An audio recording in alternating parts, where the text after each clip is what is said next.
we are very capable as men are, right? But we don't want to be in charge all the time. We have, just like you guys do, like decision fatigue.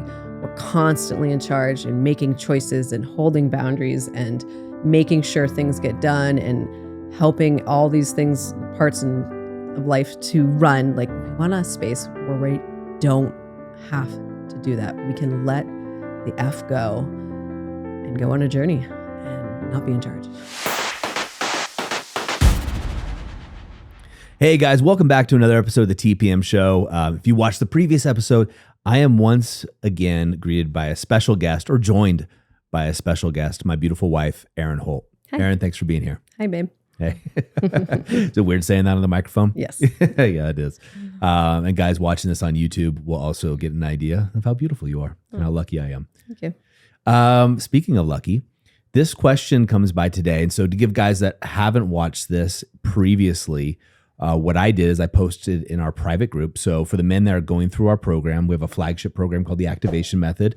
We have one for self and one for relationships, as you know. Mm-hmm. They're 8-week coaching semi-private groups. We also have other groups that are year-long mastermind groups. And I asked the guys, hey, if I'm able to get you on the show again, what kind of questions would you like a woman's point of view? And not only a woman, but my wife and also a coach of women. So you get a perspective, I would say, of a wide variety, kind of like I get with men. Mm-hmm. You get that with women. Like, hey, you have a large sample size of women you've worked with to get an idea. This one comes from a guy whose nickname is Animal, okay. which is perfect for him. But it's actually Animal from the Muppets, you know, like the drummer. Yeah. It's just funny from one of our experiences that we did with the men. He was drumming the ground a lot. And so the other men nicknamed him Animal, which is hilarious. An amazing man. Really, really value this man and his friendship. He asked a question, which is, I'm going to paraphrase. He wants to know, is like, how do I get my wife to be more sexually explorative, to explore more sexually or intimately in the bedroom without feeling pressure? And I'm gonna give this some context, not only from Animal, but I get this question a lot from men where they feel like their wife, when they have sex, sometimes it's obligatory and they don't want that. Like the guys that we work with, everybody wants to, I don't know, say everybody, a lot of people want to have more sex, but they want to have more connected sex, more passionate sex. Yeah. They want their partner, their wife, not to do it out of obligation of being their wife or religious obligation. I hear that a lot too, but they want her to explore different things, to want to open herself up and be more present to that. So how do guys allow their partner, their wife to open up, and how do they have that conversation? How do they even broach that topic? I know you and I talk about it openly, but how do these guys do it? The topic of sex. Okay.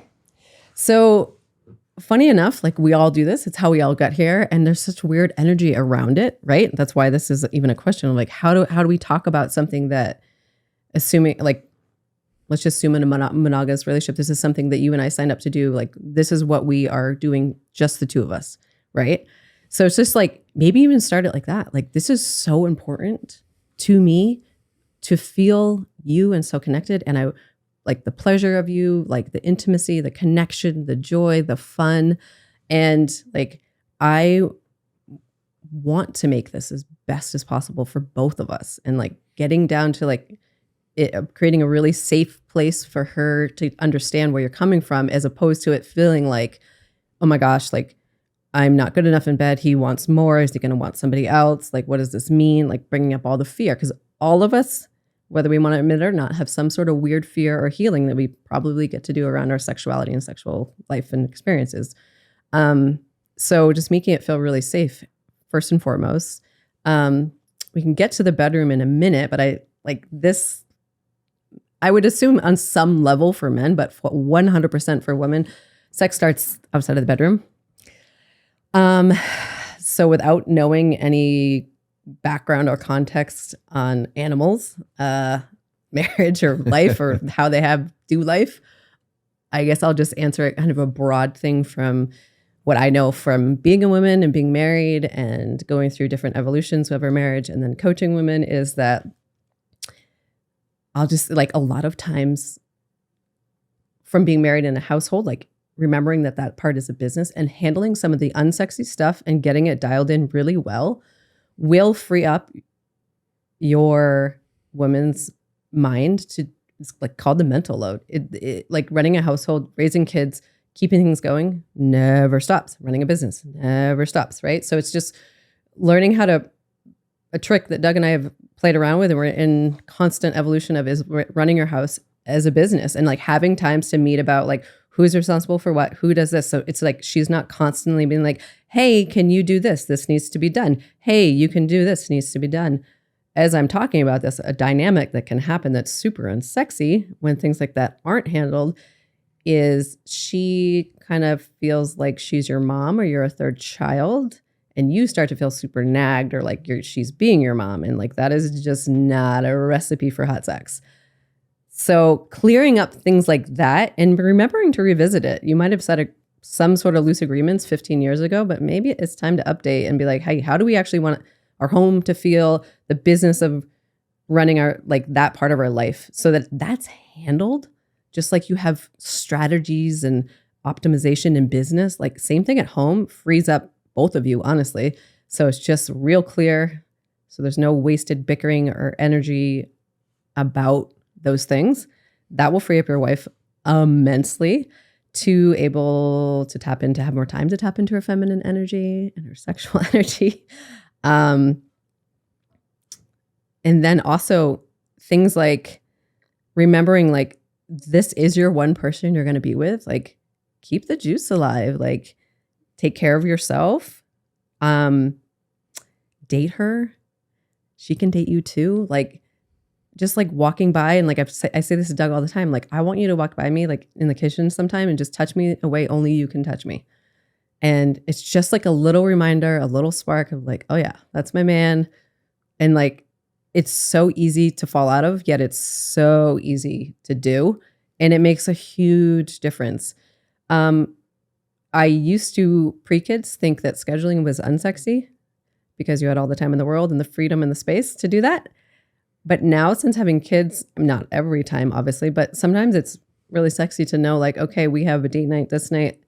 And kind of scheduled sex time. There's a buildup. There's a, like, there's some fun knowing that that's coming. Like, what can I wear? What, like, things you want to do as a woman to feel sexy for yourself and for your man.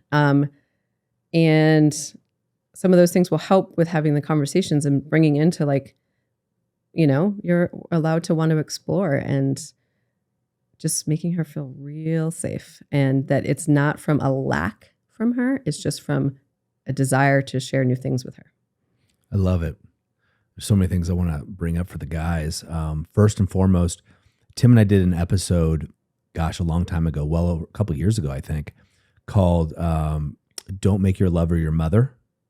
And this is off the back of an experience I had in Colombia about 7 years ago. If you recall, I went down to Colombia to do a bunch of shamanistic ayahuasca experiences with a shaman down there. And I was with your brother, as you know. And he was there with me. He was my roommate. And I remember him sitting, he's an amazing man. We were sitting having a conversation and he looked at my side of the room and it was just tidy. Like when I got my clothes off, I put them away and things like, just little things. And he looked at his side of the room and goes, oh my God. And he had this epiphany and right then and there, and it's changed his life. That little insight is he started cleaning his stuff. His stuff was just trashed. Oh, I know my brother. Everywhere. But he's changed so much, right? Yeah. You go to his house now, it's very clean and organized. Definitely. Yeah. It was a paradigm shift. And I related this story to Tim, and Tim was like, oh my gosh, I do that at our house and expect Amelia his partner to pick it up. And not just sexy. Not sexy at all. Nope. And this comes into that. And Tim's shared this all. And then you and I know a coach in common that Tim and Amelia worked with, and they weren't having any problems. They were looking at furthering their intimacy, which I think is amazing, right? Being proactive is such a critical component. So many of the men come into our programs with being reactive to things haven't worked out. But guys, you want to be proactive. And to Tim's credit, he was doing that with Amelia. Yeah.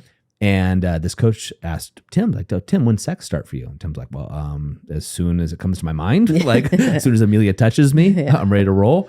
And they go, okay, Amelia. She asked Amelia, when's sex start for you? She's like, well, if we're going to have sex on Friday, then it starts for me on Monday. And Tim describes this, and he's talked about it, so I feel comfortable sharing this again. Okay. Of like, oh shit, if I want to have sex on Friday, I got to start initiating on Monday. Wow. And so it's the idea for men to keep revving the engine, because you're going to want to have sex on Saturday possibly and Sunday. So that means Monday, Tuesday, Wednesday, you got to start initiating. But why not just consistently keep that fire stoked, which is tough. It's tough with kids and work. And again, transparently, I'm sick right now, not feeling well. You're down, you're out of resources. Yep. And so what we do in our relationship is we communicate. And that's what I'm trying to get these guys to understand is I'll tell you like, hey, I'm tapped out. I don't have the resources right now. And you'll tell me the same thing. And that creates a space of openness and also a place to have those conversations.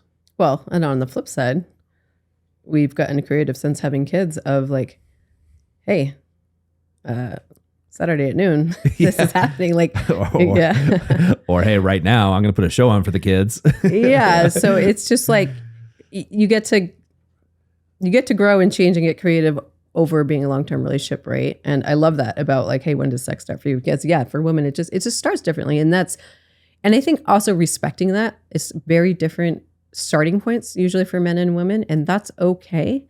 Like, I know I'm going to speak to the women right now, and I don't know if the men will get this or not, but it's been ingrained in women. It's becoming better, but a lot of conversations around, we just take longer to get peaked and like get ready to really have sex be truly enjoyable and feel as good as it can feel. It just biologically takes longer. And I know I used to resist it and just be like, why can't this just happen really fast? And be like, man, like, what's wrong with me? There's a lot of women walking around with shame that it does take long. And then you get in your head and you're like, oh my gosh, this is taking so long. And then it's just never going to happen then. Speaking specifically of an orgasm. And I'm going to jump in here because you ask any guy, if the ideal woman comes to any guy and goes, I only got 5 minutes, that guy's like, not a problem. I can make that happen. I can make that work. Whereas women can't. I mean, typically no. And there's circumstances, yes. But like in general, in our, let's just, our regular day-to-day lives. Yeah. It's a bell-shaped curve. Yeah. Just remembering like that not every time it's going to be orgasm. If it is, it's great. But also like just the space for it to be okay, like energetically to take longer and have foreplay be part of the actual sex. Like sometimes I think with heterosexual couples, we just get stuck in, we're going places I didn't know we were going, but penetration. And it's just like, yes, sometimes quickies are the best. And you're like, we need this. We're going to connect. It's kind of primal and it's awesome, right? If everyone's a quickie, that's not amazing for everyone, right? And so absolutely, just allowing there to be a range and allowing her mentally, emotionally, and physically to have some time and like want to give that, you'll feel her relax and be more open and want to be there more, right? And not have it be performative as much. And just let her whole nervous system relax and know that you actually want to be doing this with her as well. I love it. 2 points I want to bring up. One is about what you just said and what something's about earlier. I often tell the guys that for a man to be connected to his woman, he needs to have sex. Yes.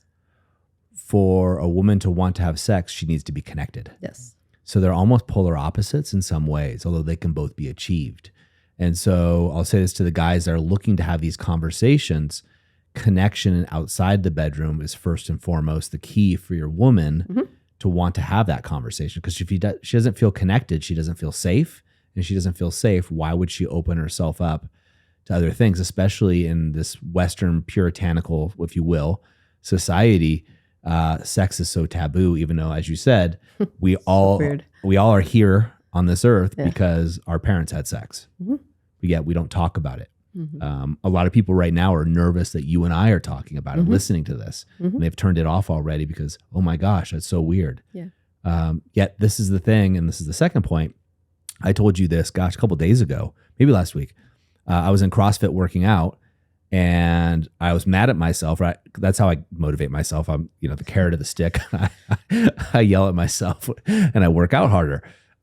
Growing up playing sports, you always have the angry coach, and I have to be my own angry coach now at 46. But one of the things I told you is like, I was yelling at myself because my expectation is that you don't have sex with anybody else. Therefore, I'm asking you, this is the one body you get to have sex with. So I get to make it the best possible within reason, right? I mean, let's just be reasonable. But that is a motivating factor for me, right? That's like, okay, keeping my health in shape for me, that's one thing. And I'm in for that. The second thing is I'm also asking someone who I love and care about, hey, I want you to have passionate, hot sex with me. And here's what I'm giving you. And if I'm not giving you something decent to work with, that's not fair. And it goes both ways. The same thing for you. You know, you're asking me not to have sex with any other women. So you're giving me the one body that I get to have sex with, right? And this is all, I want to be abundantly clear before everybody gets triggered. If there's medical issues, other reasons you can't, you know, have the perfect model shaped body like you have, then, then you look great, babe. You look, I told you that the other day. Yeah, no, you look absolutely fantastic. In fact, I was like, I was thinking about it because you walked around naked, about how lucky I am to have you. So, but this is my line of thinking. And I'm saying this for the guys, you know, if you want to take all these things into consideration while you're working on having this conversation about exploring things in the bedroom that are expectations. Yeah. And tied into that, and this is a little more maybe said in a feminine way, so translate if needed. With your energy with her, like she, and I probably would assume men too, like she wants to feel like you're a woman in the way like you want her, you desire. She's the only one. Like we know we're all going to be attracted to other people, but you're not going to act on it. But like you are the one that, you know, you are bringing the sexual energy to her and keeping it lit with her. She is your woman. And so bringing in the energy of that and like having a deep respect for your sex life and keeping it like, this is a sacred thing that you and I get to do together. Yeah. And like, this is really, really special and sacred. And, you know, if you're in a long-term relationship, you for sure have gone through different seasons of it and gone out of seasons of it for sure and come back to it and how to reinvigorate it. I know we have, super common. And just even hearing that when we were in tough times is like, okay, this can happen. And what do we actually want? Working towards what you want, but just keeping it that it's a really sacred, special act that you get to do with somebody and share, yes, your body, but your energy, your emotions. And that place allows a lot more fun to happen. I agree. And so, yeah, I think barring any major sexual trauma, so if your wife has had a lot of sexual trauma, it's important that she works on that, right? She works with somebody, a specialist or somebody else to deal with that sexual trauma. It's pretty safe to say that most women have some sexual trauma. I don't know anyone that doesn't. Okay. So let's just say all women have sexual trauma that they need to work through and work on. And I'll remember, gosh, this has got to be 10 years ago or so. You were working with a woman and I happened to be upstairs in the office where I could hear the conversation you were having. This is when we had our personal training studio. Yep. Oh boy, what's this about? I guess I could say the person's name. Nah, it doesn't matter. Don't say. Again, but they came in and this woman's married, had kids, and they were in a seemingly good relationship. But her husband was what we call now a nice guy, right? He was a really nice guy, a little dorky, what have you. And I remember sitting, you guys didn't know I was there. So if you guys can picture this, I had 3 companies at the time. One of them was a very high-end personal training gym in Santa Barbara, California. Erin was working there as well. And so upstairs was a loft area and I had offices for my other businesses. And I was up there working and you guys didn't know I was in there. And she goes, I just want someone to F me. Oh, I just want to be, just want someone to screw me like hard. Like, and I bring this up because a lot of guys think that being the nice guy in the bedroom, they have this what I call the whore Madonna complex. I didn't invent that, but it's this idea that their wife is too pristine. I had this conversation in Colombia, actually. Their wife is too pristine. They could never do that with her. So it ends up becoming vanilla, missionary only sex where it's, you know, maybe the guy cuddles a lot, but there's not a lot of stuff going on. Yeah, so energy going on. My question to you, I'll use the word being taken because that's what I think you would say. What percentage of women do you think want their man to ravish them in a loving way? 100%. That would be all of them. Yeah. Yes. As long as, you hit on the topic of Lovingly. yeah. And just in a way where it's like, she can let go because this is her man and it's throw me up against the wall. La, la, la. Here we go. Yep. And this is why 50 Shades of Grey, one of the reasons. Women devoured that. I really read that in like as fast as I could. Yeah. It was like one of the top selling books, right? Yes. And go ahead. Sorry. It's for a reason. Yeah. You go ahead. You give me I can tell them the reason, but if they'd like to hear it from you rather than me. I guarantee that. Because it's a place that she can let go and be fully taken. She's not in charge. She's not making choices. She is being told what to do, held in your masculine energy, tied in with a goal of pleasure and fun for her and for you. And it is just a really hot space to be. We don't, as women, and this is a full conversation of cultural thing, but real like quick snip is like, we are very capable as men are, right? But we don't want to be in charge all the time. We have, just like you guys do, like a decision fatigue. We're constantly in charge and making choices and holding boundaries and making sure things get done and helping all these things, parts of life to run. Like we want a space where we don't have to do that. We can let the F go and go on a journey and not be in charge. Agreed. Mm-hmm. So coming full circle to Animal's question, like how do you have this? I love that nickname. I know he's such a great guy too. He's in our inner circle, which is our highest level mastermind group. I think, and we'll just go back and forth here and correct me where I get it wrong if I get it wrong. The first and foremost is you have to create a safe space to have these conversations. Yeah. She needs to know that she's not going to be judged if she starts to enter what she may think could be viewed as taboo subjects, right? Whether it be, it could be, anyway, we all know what they are. I don't need to list them off. But she needs to know she's safe, that you're not going to judge her should she want it or not want it or want something different. Mm-hmm. Is that fair? Mm-hmm. And I will say most women, we have a deep sexual well that sometimes just gets in the mix of all the responsibility of life gets dimmed down. But if given time and attention and energy, like I don't know a woman that does not have a wild side inside of her. And she's there. We are dying to let it out. Very much so. So I always tell the guys, your woman is way freakier than you think she is. Oh yeah. 1,000,000%. Which is a great thing, guys. And if she's not being freaky with you, she either going to be freaky with somebody else or she's going to live with just her fantasies. Mm-hmm. Right. So that's one. The second thing that I would say to a guy in this situation is make sure she knows that what you want to talk about is what you want to explore with her and only her. Mm-hmm. So she's not worried that she's not providing something or bringing something. So that way she doesn't kick into fear mode. Yeah. Because otherwise she'll shut down. Is that fair? Yes. So once you have those, the third thing I'll say is be friggin' fun. I know me. I remember when you and I used to talk about finances, I'd come with like spreadsheets and be like, how come these aren't fun meetings? We end up arguing about money and like, it's like a boardroom, right? I got ready for the boardroom. Yeah. Don't bring the boardroom into the bedroom, right? So don't bring the fun energy, bring the creative exploration, the fun, creative things. And you can start this by, instead of telling her what you want to explore, get curious and ask her what she'd like to explore. And see if you can open her up that way. Yeah.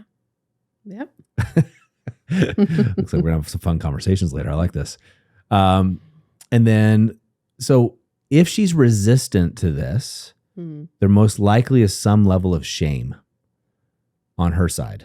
Could be, or things that get healed in the marriage. Such as? Oh boy. Well, if there's just like a lot of hurt or things that haven't been cleared up or have like really healing conversations around, I mean, that gets in the way of ability to be intimate in a way, a level of this where it's freedom and fun and letting go and right. So that gets to get handled. Okay.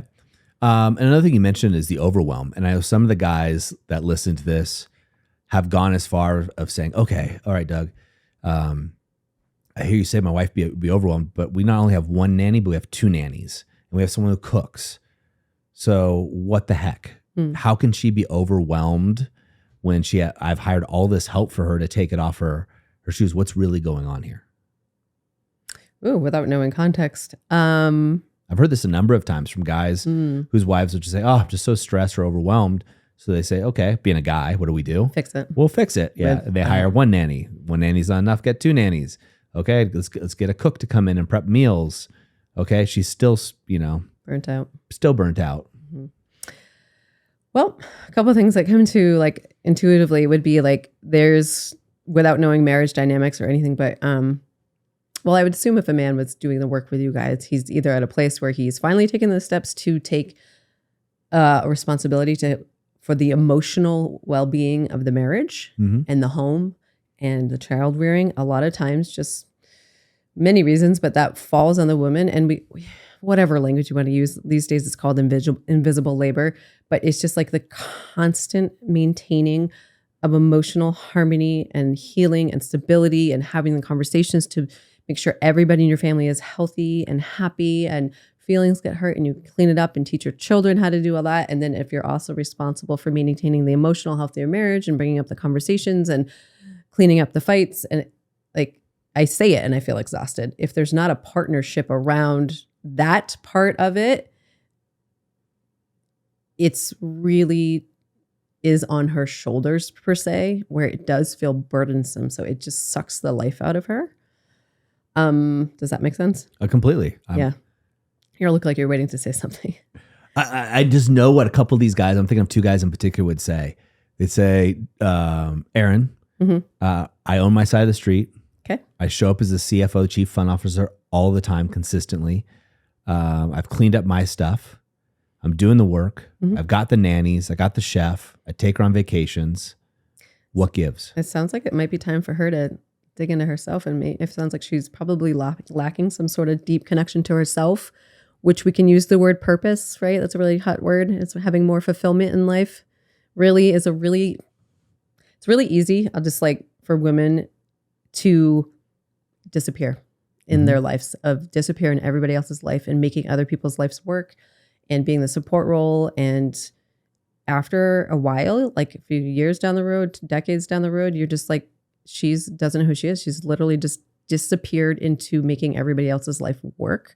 I work with a lot of women like this. And it's really, really important for her to find like fulfillment in her own life. And remember, she's her own being and it's a discovery process and really common that can happen with women. And that I would believe that's going on with these women. I think you're right. And you said it's a lot about the work you do. As you're saying that, I was like, oh crap, we had this conversation last night. If I can share it, you went skiing yesterday. I did. Yeah. And you had the mountain to yourself. You're showing this to me. And I said, what is so-and-so, what do they do for work? And you're like, oh, they manage the home now. It's a stay-at-home mom. I go, oh, what did they used to do?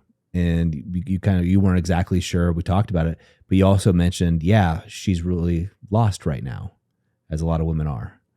Right. So speak a little bit to that, because I think it's so important for us guys to understand. I know for me, guys they can look at it almost from an analytical standpoint, right? Yeah. Because we're so used to like this hierarchy of like getting tasks done, and then we go out there and slay the dragon, so to speak. And then we wonder why our wife's not fulfilled because she's getting what she wants. She wanted to be a stay-at-home mom or the person taking care of it. And why isn't she happy? Why isn't she being grateful for all the hard work I do? A lot of these guys have this story. But I think what you say, when the way you said, you've explained it to me, drives it home, because like for us, like that's you in some ways, not exactly. And as somebody who loves you and cares about you deeply, I want to see you find your quote purpose or have that spark in you, which you have. But a lot of women don't. It.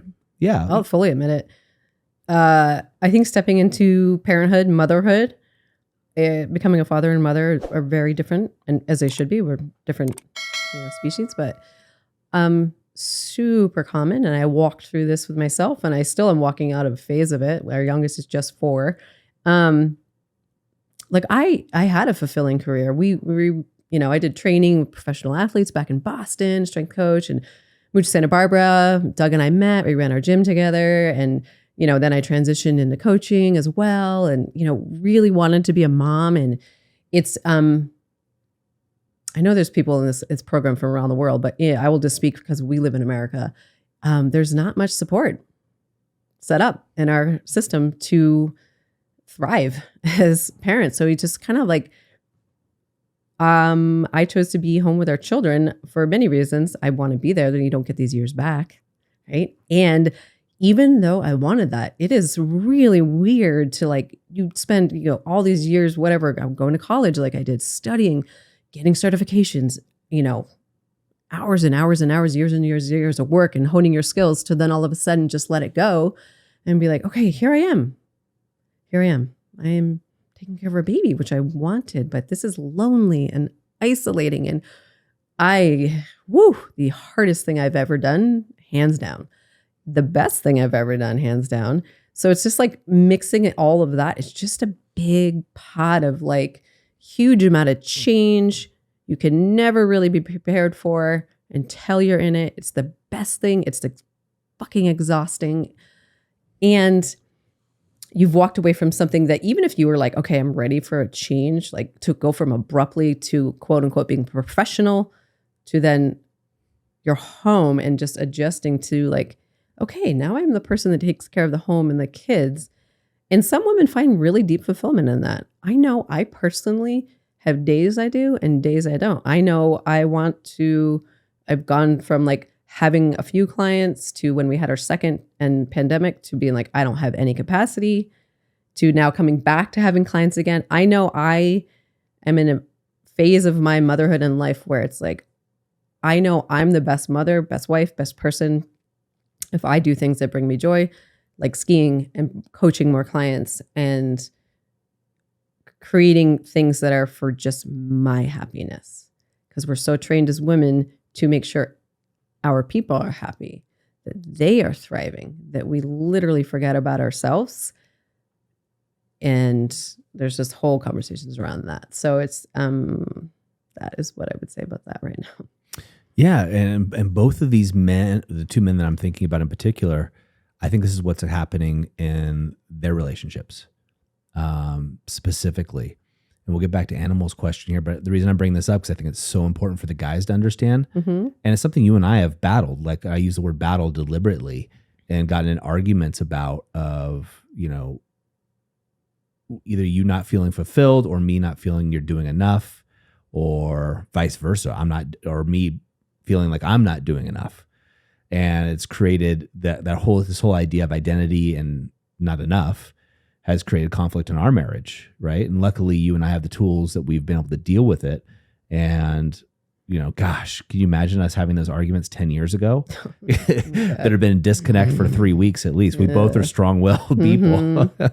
I'll go as far as saying I'm stubborn. Yeah, we just didn't have the skills either. We didn't have the tools. Well, that's what the activation method for relationships does. It gives the men the tools, a methodology. That's what we call it, the activation method. It's a proven methodology to do that. So you and I have these disagreements and they last minutes of seconds, and we're able to pull ourselves out of it. It doesn't mean everything's perfect immediately, but we pull ourselves out of the tailspin. Definitely. That's the difference, right? Definitely. So instead of 2 weeks of hating each other, it becomes seconds of dislike, and then we may not agree, but we come together.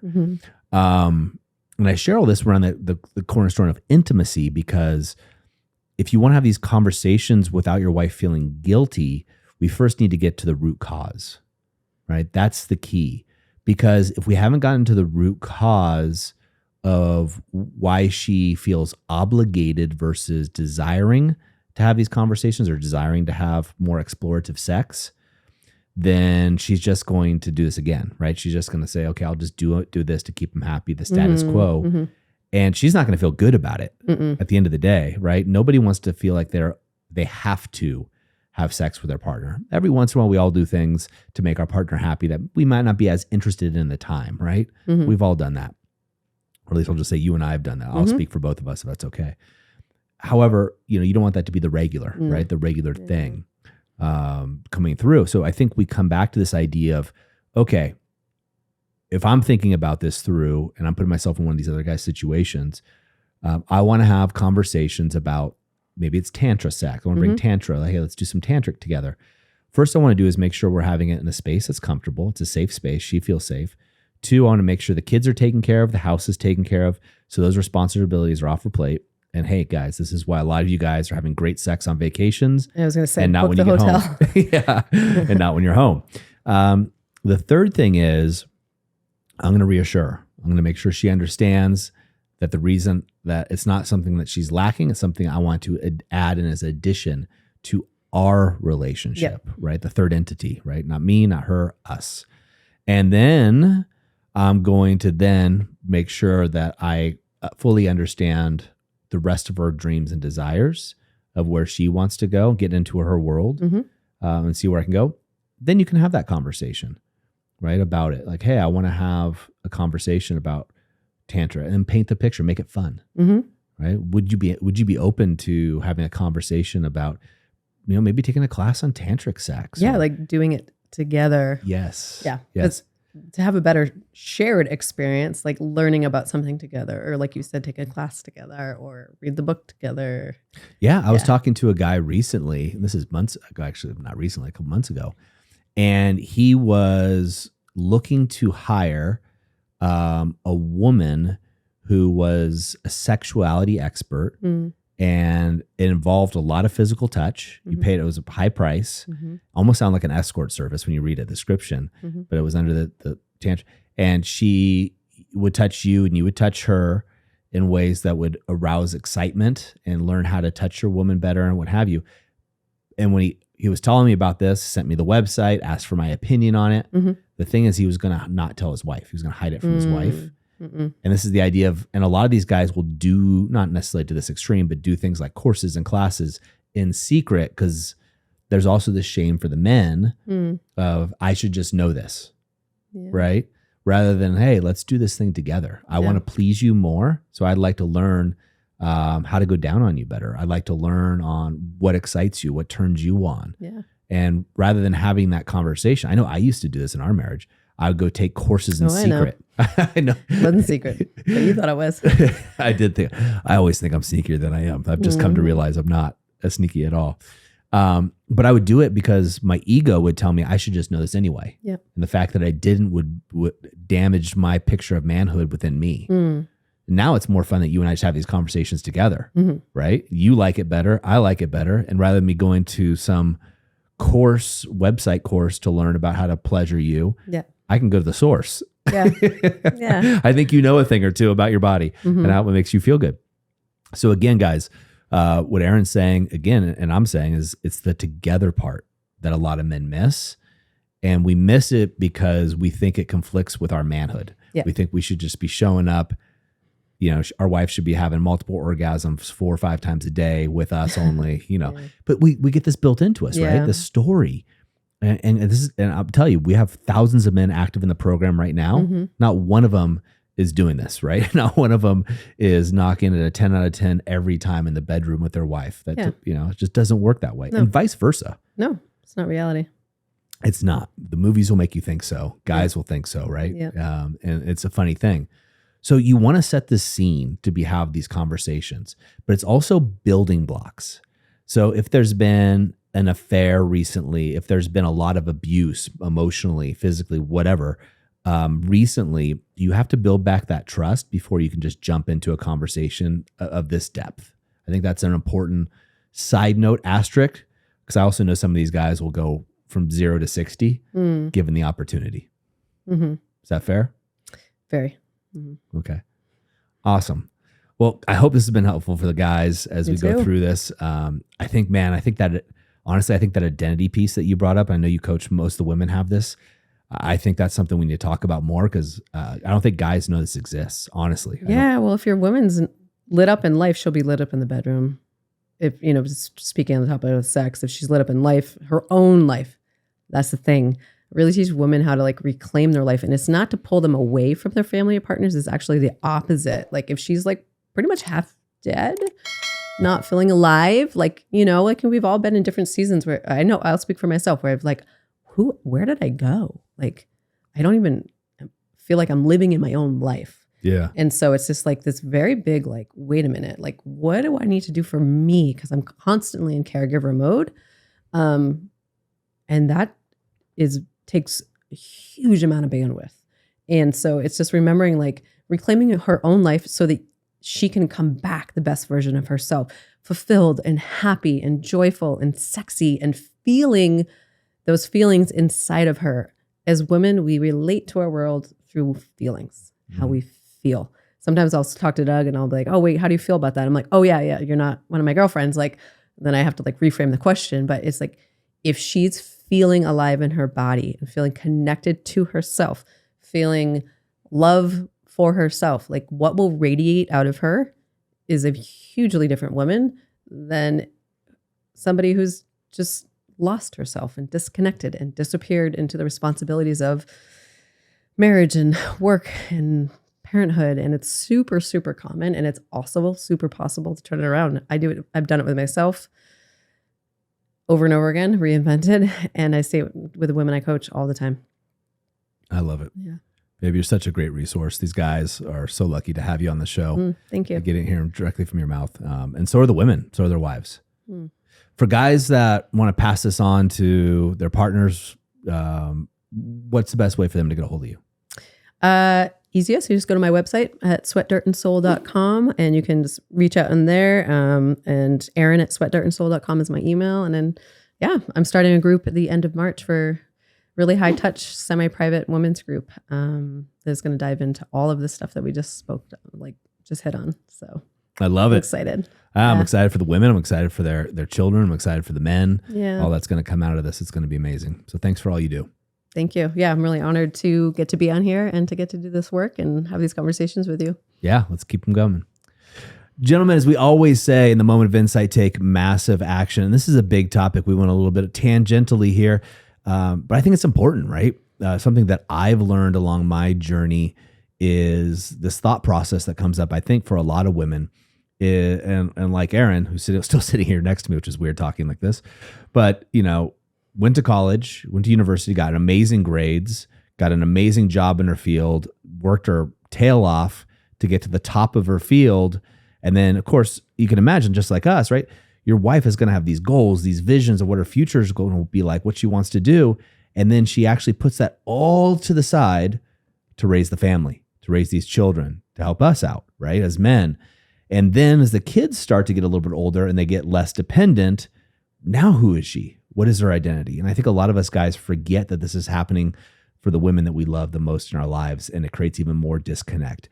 So make sure that's at the forefront of your mind. Have those conversations, guys. Go back and listen to the tips that Erin provides here if you want to have these conversations with your partner about how to have more intimacy, but also about sexual healing, about making sure you're not only having the best in the bedroom, but they also are as well. Guys, loved having this conversation. If you want more questions or things for me to bring to the table, if I can get Erin to come back here, go ahead and let me know. We'll create another thread privately into the Powerful Man private group. But also, guys, we do have a public group over on Facebook. I'm personally not in there very much, but other coaches are. So you can go ahead and leave those questions. They do filter down to me, and I'll be happy to do my best to get Erin back in here. Until next time, guys, we'll see you on the TPM show.